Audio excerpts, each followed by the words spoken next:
Hey guys, it's Lauren with Divide by Sight, hoping to bridge the gap between the sighted and the visually impaired community.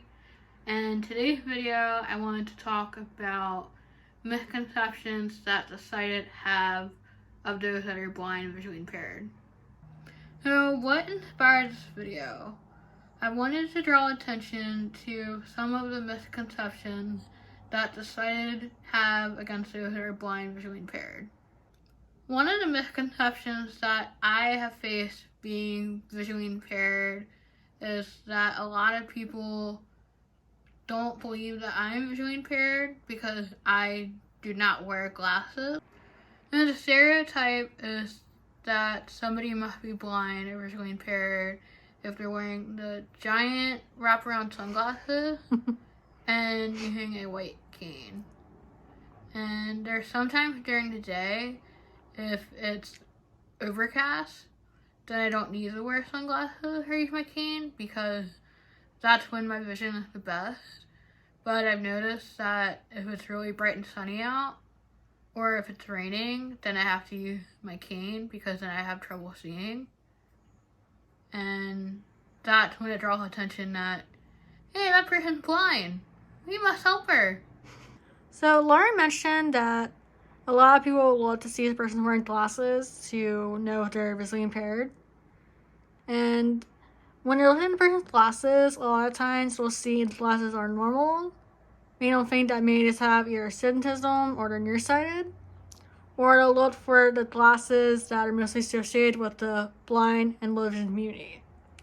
And these glasses are the ones that are fit brim, wrapped around, that cover half the person's face.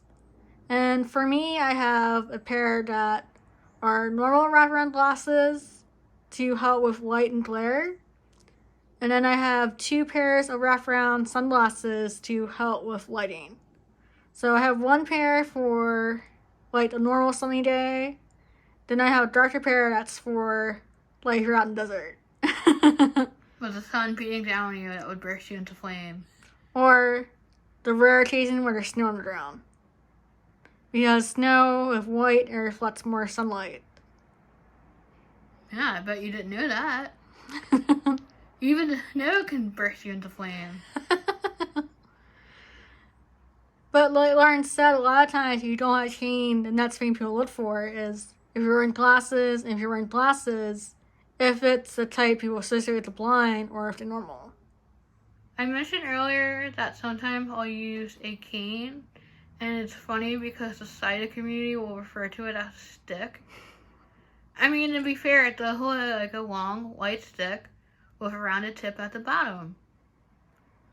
But the cane that I prefer to use is a folding cane. That way when I'm done with it, I can fold it and put it away, because having a straight non-folding cane is hard to travel with, like especially if you're going in and out of a car or if you're going to go somewhere where you're going to be seating. There's a lot of times somebody will put it underneath their chair, but then it makes it really easy for people passing you to step on it or trip over it. And the last thing you want is for your cane to be damaged and you have to replace it. Because nobody wants to spend money when they don't have to. What are your thoughts about the new cane that came out, the No Job? I want to get my hands on one to test it out to see if the mechanics of it work as they say. So the idea of it being called a no jab cane is that there's a spring in the handle, so that way when it gets caught in a crack, the handle will spring instead of being jabbed into you, hence the term no jab. And I've heard mixed reviews of it working and not working. So talking about the cane is a good segue into another form of mobility that some blind and low vision people can use to get around, and it's echolocation. So similar to a bat, they're using the echoes of sounds around them to get a sense of where they are and what's around them. And I know the sighted community, the first reference you're going to think of is Daredevil.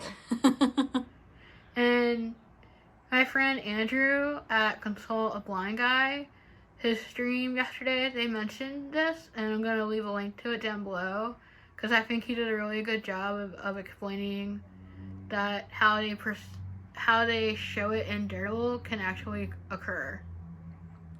Right. I feel like it's more common for people like me that have hypersensibility to sounds and their senses, because I do use echolocation to help with my cane movements, but the only downside is, unlike Daredevil, when it rains, instead of helping me, it's a hindrance because it's too many noises. Right, it's like you're overstimulated with all the sounds. So instead of providing echolocation, it's just a distraction. Right. Yeah, I think for me, even if I tried echolocation, it would just be like, tap, tap, tap, and then I get no feedback from it. Well, speaking of no feedback, I think the worst element to be on is sand, like if you're at the beach, because of the fact that when you walk on sand, it's silent, so there is no echolocation for you to use. So there is a lot of controversy in the blind visually impaired community on whether or not, if you are having visual issues, should you or should you not use a cane? Because some people use echolocation by tapping their foot, and then that gives them enough feedback so they know where they are and their surroundings, so they wouldn't need a cane. Some people use other types of techniques of getting around. And then some people have enough vision, despite being visually impaired, that they have enough vision in their visual field to where they can get around without running into things or falling. Don't forget guide dogs too. Yeah. Some people prefer using a guide dog over using a cane. They said it's actually preferred if you've lost a lot of vision, so that way you're not using your vision to fight on the guidance that the guide dog is providing you. Right. And we learned that you can only get a guide dog after showing a mastery of using a cane. Yeah, we actually were approved for guide dogs, but apparently found out you're only allowed to have one if you do a lot of traveling, if you walk at least 5 miles. There's a lot of rules. But I think it was just the school that we were trying to get into. I think you should, if you are considering getting a guide dog, you should do a lot of research on the programs that are offered around you. This is also another topic that was mentioned in Andrew's live stream, and apparently in some states they go by how much vision acuity that you have. So if you haven't lost a significant amount of vision according to them, you're not eligible to even apply for a guide dog. Right.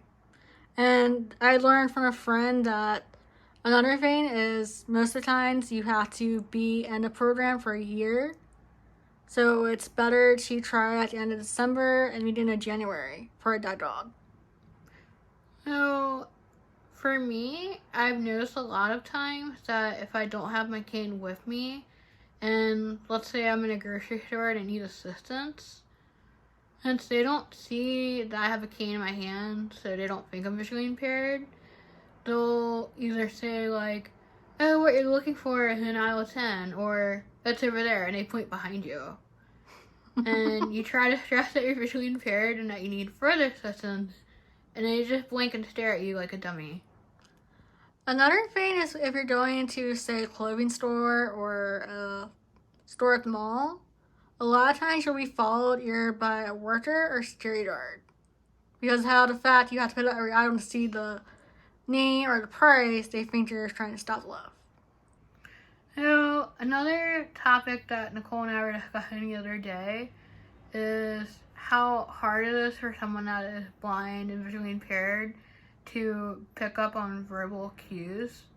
I know a lot of times in college, I would have friends come up to me and say, "Why are you being rude, ignoring me? I was waving to you, and you didn't wave back, or you didn't smile, and acknowledge that you saw me." Or, why didn't you come join us? We were waving you over. Oh yeah.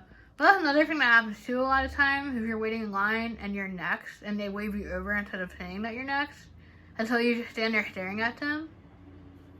I didn't see that's the other thing it is. They think you're staring at them and you see what they're doing. Yeah, because just because I'm looking in your direction doesn't mean I can see you or hear your gesture of communication. And I think trying to pick up on visual cues is harder because the other day I was waiting in line to have a computer looked at, and actually this has happened multiple times, that instead of like hearing someone say behind me like, oh, you're next, or to move up in line, there's a gap in space, and so people think you're not waiting in line and they cut in front of you. Oh yeah. Like, instead of waiting an hour, I could have waited a half an hour because I was next in line, but no, I was like third in line because people kept going in front of me. Or even worse is when you go out to a counter that you think's open and it's actually closed, but there's nothing on the belt to let you know. Like, there's no like physical thing in front of it saying like a barrier. Right. Or saying that's the sign is closed, yeah. Well, if there's a sign closed, then that doesn't really help you either because you might not see it. Right. Like, what if it's just like a little piece of paper that says it's closed? Like, I noticed when we go to like a grocery store or Target or something and the line is closed, we'll just have like a little plaque. A little plaque saying line is closed. And it's like, I can't see that. It's so tiny. But I like the idea of having it like roped off or like a cart in front of it so you physically can't get to it. Right. You're talking about visual cues? Huh? What else about visual cues? I don't know. We were talking about how in the quad how it's hard to see people. Right. So what could someone do to make it easier? Knowing that you're blind or visually impaired. Well, if they're trying to wave to you in passing, I think a good thing would be if they address you by name, saying like, hi, Nicole, or... But see, the problem with that is that they say your name, they still have to wait to realize that you heard them. There have been times people say my name, I looked up and I tried to find it for that location, and by the time I figure out who it is or where they're at, it's already long past them leaving. So they could greet you and say, I'm walking past you or I'm behind you. Yeah. Some type of verbal cue where they are. Oh, I like that idea.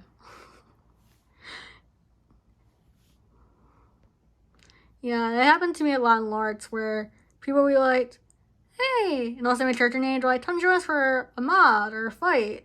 And by the time I finally figure out where they're at in the room, they've already gone off to do the battle. They left you behind? Yep. Aww. Not intentionally, like, definitely don't think of Dragon Thrones, which is the most recent one I'm doing. It's not intentional, it's that a lot of times you don't take into consideration, alright, they're blind, maybe they need a little extra time to get over to the area you're at. Or maybe they need a little extra time to figure out what's going on. Instead of just hearing the white voice in your head. Right. Come join us! I hope this video was helpful.